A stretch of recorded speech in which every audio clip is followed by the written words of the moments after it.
పెట్టుకోవాలి మనం? దేవుని దగ్గర పెట్టుకోవాలి. గట్టిగా చప్పట్లు కొట్టండి.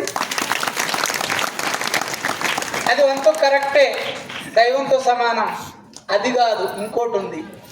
చెప్పండి, ఎక్కడ పెట్టాలి భగవద్గీత? మైండ్లో పెట్టుకోవాలి. ఇక్కడ చెప్పారు, గట్టిగా చప్పట్లు కొట్టండి. ఇది కూడా కాదు, భగవద్గీత బుక్ ఎక్కడ? చెప్పండి. నోటిలో పెట్టుకుంటే చదవడం అన్నమాట. నోటికి రావాలి, చదవడం చదవడం మంచిదే, అది కూడా కరెక్టే. అది కాదు, చెప్పండి భగవద్గీత ఎక్కడ ఉండాలి?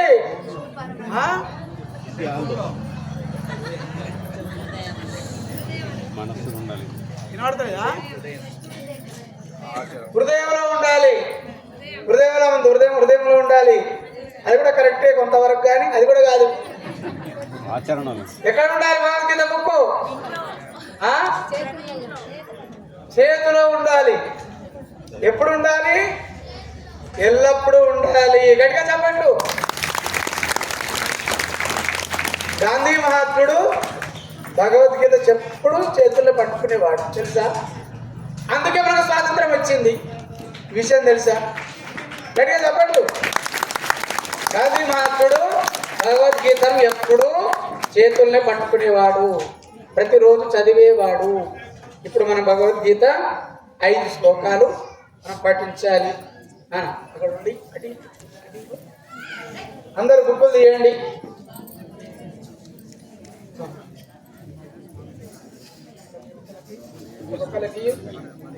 ఒకళ్ళకి హరివా లేదా విధిగా హరివా. అందరి దగ్గర బుక్కులు ఉన్నాయి. సెల్ ఫోన్ బుక్కులు, ప్రతి సెల్ ఫోన్లో యాప్లో ఉంది. అగో మా సతీష్ సత్యం సతీష్ అది కాదా? ఇది చూపిస్తున్నారు మరవాళ్ళే. ఇప్పుడు మనం భగవద్గీత పారాయణము మనం ఇప్పుడు చేయాలి. ఎంత? 5 నిమిషములు మాత్రమే. వింటున్నారా? 5 నిమిషముల భగవద్గీత శ్లోక పఠనం. అందరూ అనండి. అద శ్రీమద్భగవద్గీత ఉపనిషత్సు బ్రహ్మ విద్యాయ శ్రీకృష్ణార్జున సంవాదే అదః షష్ఠోధ్యాయ ఆత్మ సంయమ యోగః శ్రీ భగవానువాచ. 6వ అధ్యాయము మొదటి శ్లోకము. కొన్ని బుక్కులలో పేజ్ నెంబర్లు ఉంటాయి. ఇంకా 105 ఉంది, 104 ఉంది. 6వ అధ్యాయము 6వ అధ్యాయము శ్రీ 1వ శ్లోకం. సెల్ ఫోన్ అయినా తీయండి, అక్కడ కూర్చోండి. అన్న నేను చెప్పిన తర్వాత అందరూ చెప్పండి శ్లోకం. అనాశ్రిత కర్మ ఫలం కార్యం కర్మ కరోతి యః స సన్యాసి చ యోగి చ నిరగ్నిర్న చాక్రియః. ఈ శ్లోకం యొక్క తాత్పర్యము ఎవరన్నా ఒకరు నిలబడి చదవాలి. తాత్పర్యం చదవటానికి లేవండి, ఎవరో ఒకరు. తెలుసా? నిలబడి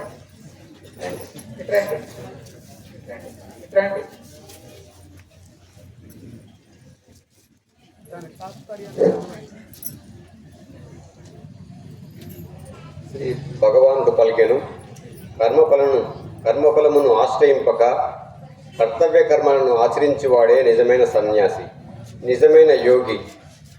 కానీ కేవలము అగ్ని కార్యములను త్యజించినంత మాత్రమున సన్యాసి కాజాలడు. అట్లే కేవలం క్రియలను త్యజించినంత మాత్రమున యోగి కాడు.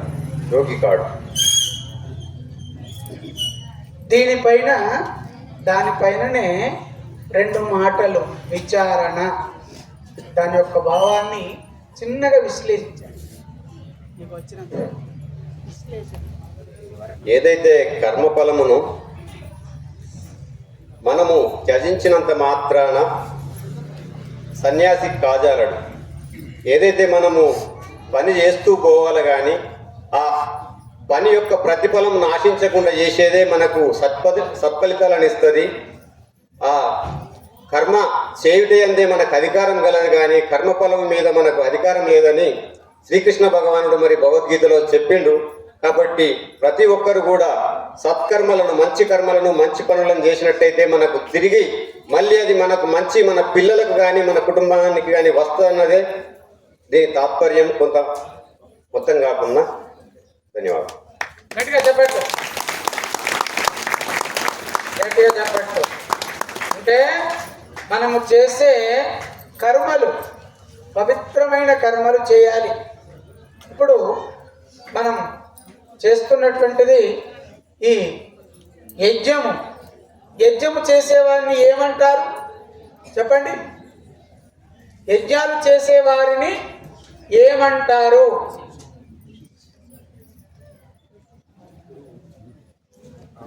యజ్ఞం చేసే వాళ్ళను ఏమని పిలుస్తారు? గురువులు అని పిలుస్తారా? గురువు అనరు. గురువు పీఠం, గురు ఉపన్యాసం కాదు. యోగులు, యోగాభ్యాసం చేసేవారు యోగి. యజ్ఞము చేసేవారిని ఋషులు, మహర్షులు, బ్రహ్మర్షులు. అడవిలో ఋషులు యజ్ఞాలు చేసేవారు, తపస్సు చేసేవారు.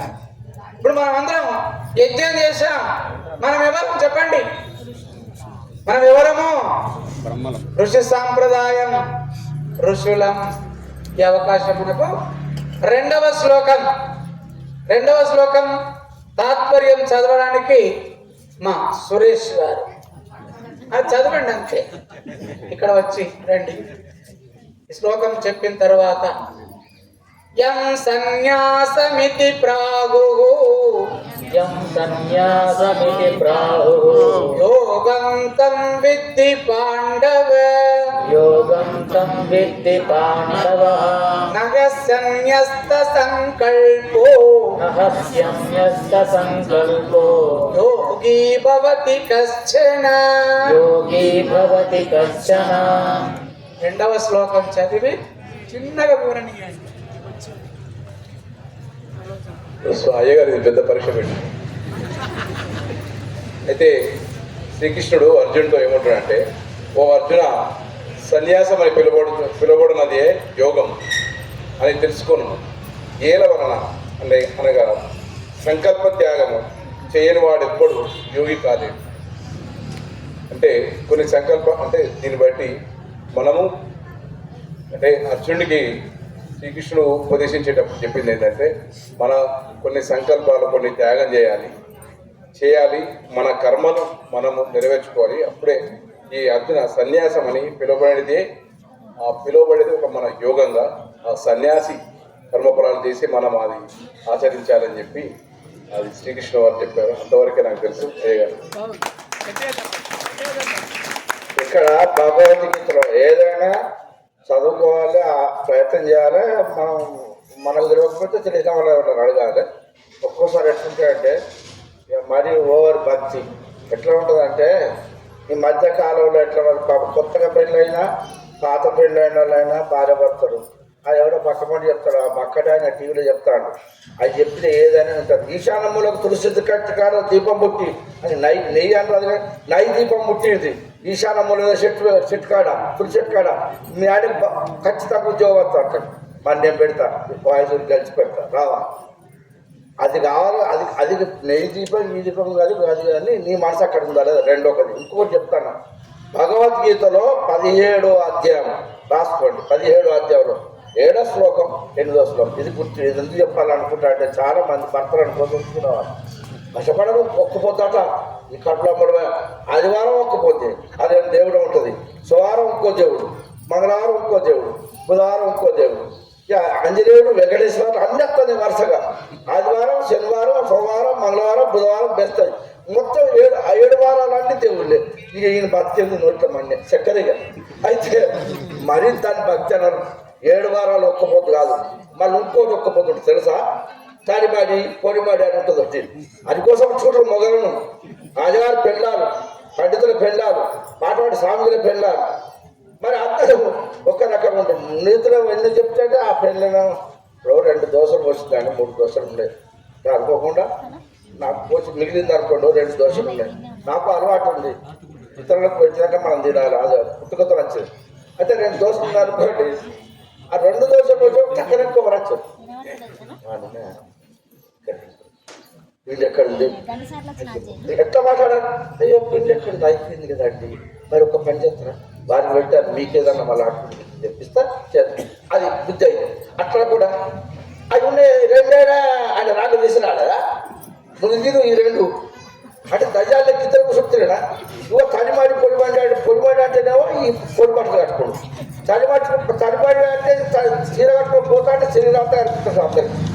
అయితే రెండవది ఈ తడిమాడితో రోగాలు వస్తాయి. ఆ చిన్నపిల్లలకు కూడా పురాణాలకు కూడా తల్లుకున్న గుణాన్ని చిన్నపిల్లలకు మా దగ్గర ఉండే 5-6 పిల్లలు, చిన్నపిల్ల 3 సంవత్సరాల పిల్ల, దాని 2 సంవత్సరాలు అర్థగా అటు 5 సంవత్సరాలు కథ ఏ సానా సన్నిధిలో మూసుడు పొలను ఇటు మంచిగా అయిపోయింది పో అని దాని దెబ్బకి చాలా పిలిపించాలని వచ్చింది. అంటే నేనేమంటానంటే దొరక పద్ధతి ఉన్నది. ఆయన ఏమని చెప్పింది ఎరికైనా, నా ఫ్రెండ్, నా పెద్ద కొడుకు ఒక లాయర్ ఉన్నాడు ఫ్రెండ్, ఆయన భార్య మంచి తెలివి కాదు, అన్నీ మంచి వాదిస్తారు, మంచిదే, ఒక బిడ్డ ఉన్నది. కానీ ఆమెకు అనుకున్న కోరికలు మా నువ్వు సంపాదించిన సంపాదన అంతా మా అమ్మ నాన్నకి రాసిస్తేనే లెక్క, లేకపోతే లేదు అని అనుకుంది అనుకో, సెపరేట్ ఇట్లేదు అనుకో, ఈ మొత్తం భారాలు పెడుతుంది. అయితే నేనేం చేశానంటే ఈయన ఎట్లా మారాలంటే మా నాన్న, మా పెద్ద కొడుకున్న నాన్న దీని నుంచి అయితే అవుతుంది, ఏ మార్తలేదు చేస్తున్నాను. ఓనాడు వాళ్ళ ఇంటికి పోయి అనుకోకుండా హైదరాబాద్ ఉంటాను, వాళ్ళకి అన్ని తెలియదు సంపాదన. కానీ ఇదెవరో ఆ ఒక్క పొట్టు అక్కడ తడిపాడి పొడిపాడి దాన్ని తెలిసిలే మీకు తడిమాడి అంటే ఏదో పొడి అక్కడ కట్టి అవసరం అంటవా? నీ మరి మనసుకు మడికట్టు మొదలు, ఇవన్నీ కాదు, నీ మనసుకు మడికట్టు. అట్లా కాదు, అలా రాసింది ఎవరు రాసింది? 17 మళ్ళీ గుర్తు చేస్తున్నారు భగవద్గీతలో 17వ అధ్యాయంలో 8వ శ్లోకం 7వ శ్లోకం 2 ఏదో చదవండి కలితే 7వ శ్లోకం ఏమని రాసింది? అది ఇక్కడ ఈ పుస్తకం అది గోరఖ్పూర్ వార్త, గోరఖ్పూర్ వార్త అయితే వచనం అంటే వచనం రాస్తుంటే ఒక్కొక్క శ్లోకానికి మన గోరఖ్పూర్ వారిలో మనం రాసిన దానికి పదాలను చేంజ్ చేస్తాం. అందులో ఏమని రాసింది దొరికారా? జఠరాగ్ని ఎన్ని రకాల మన ఈ అగ్ని ఎన్ని రకాలు ఉన్నప్పుడు ఆ పైన ఆకాశం సూర్యాగ్ని, ఇది నేత్రాగ్ని, కళ్ళల్లో కూడా అగ్ని ఉంటుంది, పచనం చేసేది కూడా జఠరాగ్ని, జ్ఞానాగ్ని, జఠరాగ్ని, మేధాగ్ని, జీవం కూడా జీవాగ్ని, అన్ని ఆ పంచభూతాల్లో శరీరం మన శరీరం ఉంటే అట్లా అగ్ని అనేది 2 రకాలు ఉంటాయి.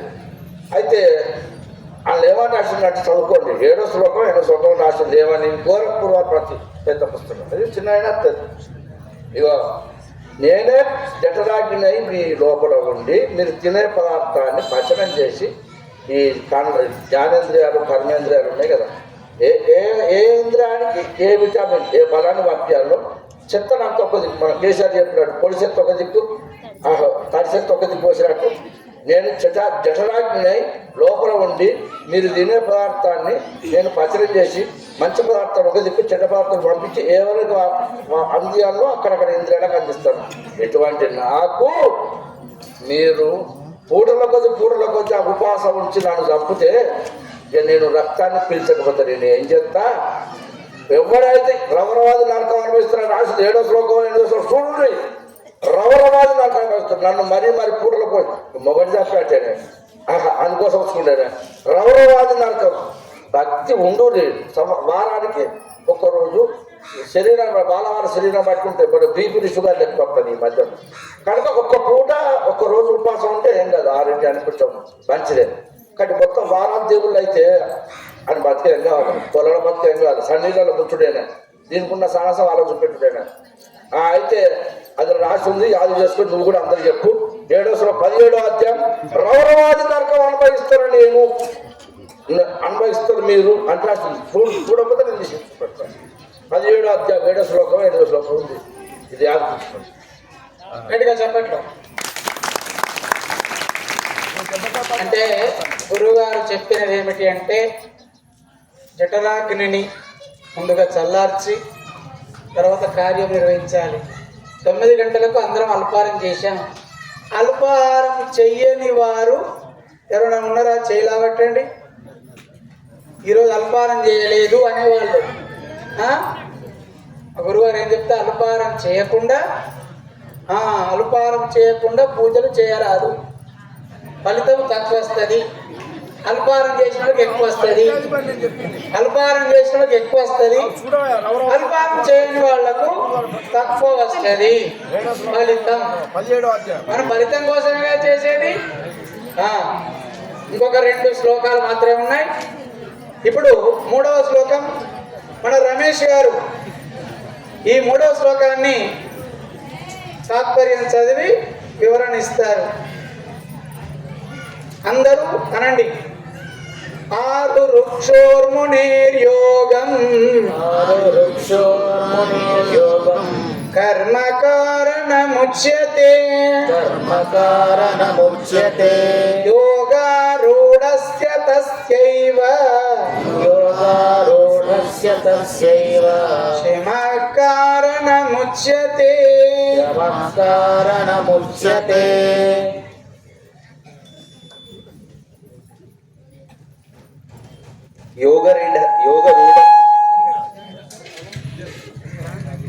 యోగ రూఢ స్థితిని పొందగోరు మనుషీలుడైన పురుషునకు నిష్కామ కర్మానుచారం వల్లనే యోగ ప్రాప్తి కలుగును. యోగరూఢుడైన పురుషునకు సర్వ సంకల్ప రాహిత్యమే మోక్ష ప్రాప్తికి మూలము.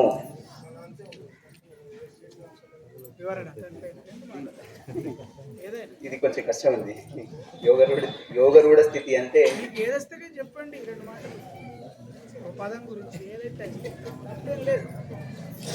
మన కర్మ మనం ఆచరించినప్పుడే మనకు దానికి తగ్గ ప్రతిఫలము అందును. అదే ముఖ్య ఉద్దేశం దీంట్లో. మనమందరము విద్యార్థులమండి, మనకేమీ రాదు. మనము ఈ పాఠశాలలో పాఠం నేర్చుకుంటున్నాం. ఏ పాఠశాల? ఈ ప్రపంచం అనే పాఠశాలలో పాఠాలు నేర్చుకోవడానికి వచ్చాం. గట్టిగా చెప్పలు కొట్టాం. మనకు చిన్నప్పుడు పుట్టిన వెంటనే 2-3 సంవత్సరాల వయసులో జరిగింది. ఏం చేసినామో ఎలా ఉందో మనకు తెలుసా? జ్ఞాపకం ఉందా? మర్చిపోయా, జ్ఞాపకం లేదు. కానీ చేయలేదంటామా? అప్పుడు లేమా? 3 ఏళ్ళ కింద మన వయసు 3 ఏళ్ళ వయసులో, 2 ఏళ్ళ వయసులో మనం ఉన్నావా లేదా? ఉన్నాం. ఎలా ఉన్నావు తెలియదు. మరి భగవంతుడు అంతటా ఉన్నాడు, చూడలేకపోతున్నాం అనగా మాట్లాడదమ్మా.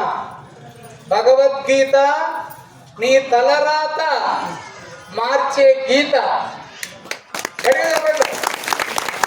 ప్రతి ఇంటిలో భగవద్గీత ఉండాలి. నీవు చదవకుండా నీ పిల్లలు చదవరు. తల్లిదండ్రి మారకుండా పిల్లలు మారరు. పిల్లలు చెడిపోయారు అంటే కారణం ఎవరు? చెప్పండి గట్టిగా.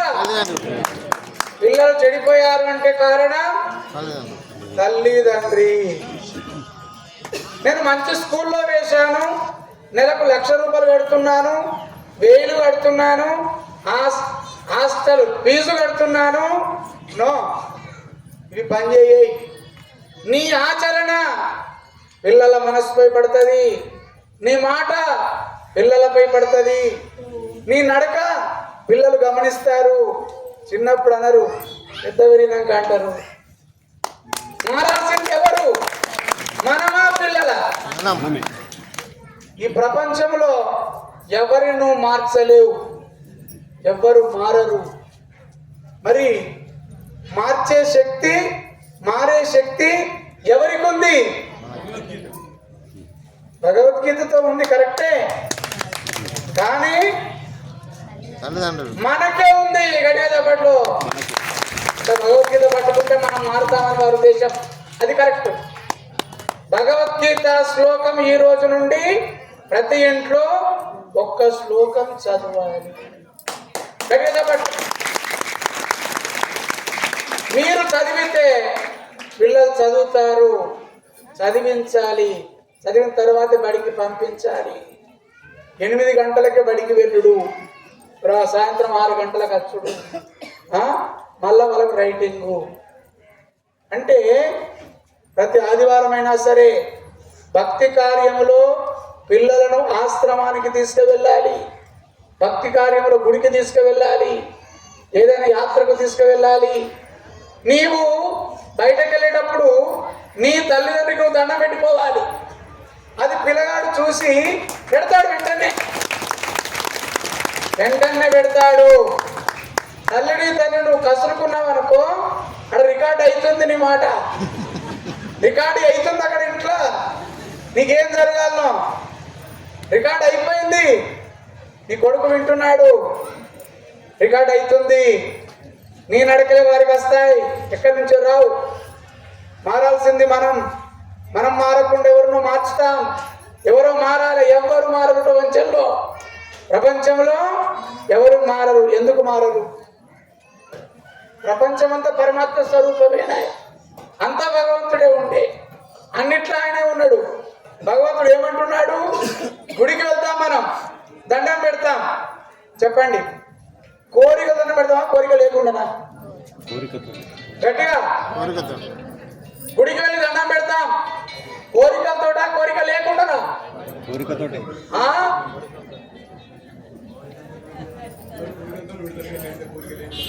పర్వాలేదు, అందరూ కోరికలతో, ప్రతి ఒక్కరు కోరికలతో దండం పెడతారు. మీరే కాదు, జపాలు చేసేవాళ్ళు, యజ్ఞం చేసేవాళ్ళు, తపస్సు చేసేవాళ్ళు, ప్రతి ఒక్కరు కోరికలు ఉంటాయి. దీని వెనుక కోరిక లేకుండా చేసేవారు ఎవరు అంటే రండి, జ్ఞానులు. జ్ఞానం ఉన్నవారు మాత్రమే. ఆత్మజ్ఞానము ఉన్న వ్యక్తి మాత్రం కోరడు.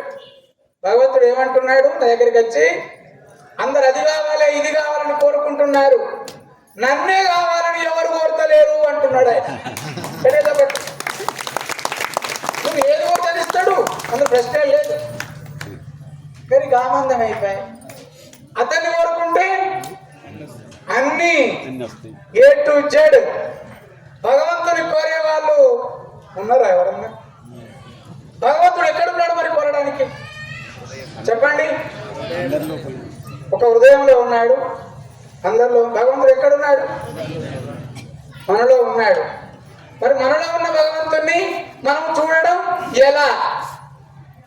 భగవంతుడు అంతటా ఉన్నాడు, మనలో ఉన్నాడు అంటున్నాం, ఉంటున్నామా? చెప్పండి.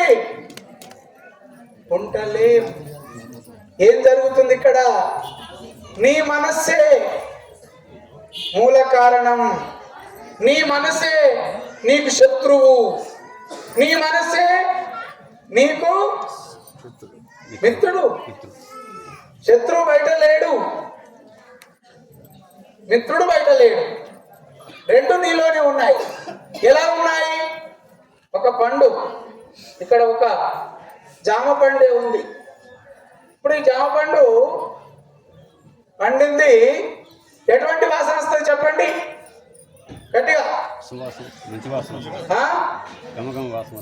జామ పండు వాసన ఏ విధమైన వాసన వస్తుంది?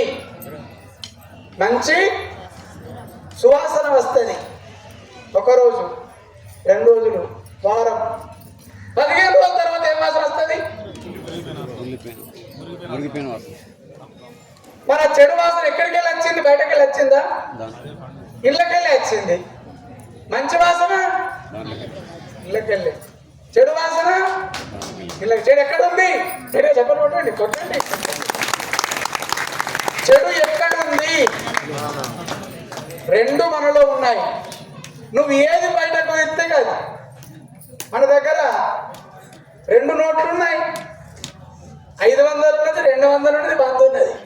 నువ్వేం తింటే అది బయటకు వస్తుంది. రెండు లోపలే ఉన్నాయి. ప్రతిదీ మనలో ఉన్నది. మరి ఇది ఎందుకు 15 రోజుల తర్వాత చెడు వాసన వచ్చింది తెలుసా? రెండు ఇందులో మంచి చెడు రెండు కలిసే ఉంటాయి. వెలుతురు చీకటి కలిసే ఉంటాయి. మరియు ఇది భూమి మీదకి వెళ్ళి వచ్చింది. ఈ భూమిలో కలవడానికి ప్రయత్నం జరుగుతుంది. దీన్ని ఆపగలమా? దీన్ని ఆపే శక్తి మనకుందా? కుళ్ళిపోకుండా ఖరాబ్ కాకుండా. నేను ఫ్రిడ్జ్లో పెడతాను. అయ్య గారు ఎన్ని రోజులు పెడతావు ఫ్రిడ్జ్లో? 15 రోజులు, 4 రోజులు, 5 రోజులు, 15 రోజులు అన్నైనాక అన్నకి కూడా బాధ వస్తుంది. ఈ ప్రపంచంలో వచ్చిన వస్తువు ప్రపంచంలో కలుస్తుంది. ప్రతి ఒక్కరికి అనారోగ్యాలు, సమస్యలు, కష్టాలు ఉన్నాయా లేవా చెప్పండి? కష్టాలు, సమస్యలు, ఇబ్బందులు, అనారోగ్యాలు ఉన్నాయా లేవా అని అందరూ అంటున్నారు. అసలు ఉన్నాయా? అవి ఎక్కడ ఉన్నాయి? ఎలా ఉన్నాయి? గమనించండి. శరీరము అనారోగ్యం అంటే ఏమిటి? లోపల అవయవాలు పనిచేస్తలేవు. పనిచేయడం తీరు తగ్గింది. పనిచేసే తీరు తగ్గుద్దా పెరుగుద్దా చెప్పండి? మరి ఎందుకు స్వీకరించాం? అది అనారోగ్యం ఎట్లయితుంది? ఆరోగ్యమే కదా. శరీరములో వస్తువులు 20 ఏళ్ల వయస్సులో ఉరికినవు, 60 ఏళ్లలో కుర్చీలో కూర్చున్నాడే ఏమంటారు? 60 ఏళ్ల వయస్సులో కుర్చీలో కూర్చున్నాడే ఉరకగలవా? ఎందుకు ఉరకలేవు? ఏం జరిగింది? శక్తి తగ్గింది. శక్తి తగ్గింది అంటే హలో శక్తి అట్లా కూడా తగ్గిపోయింది. హలో శక్తి హలో శక్తి హలో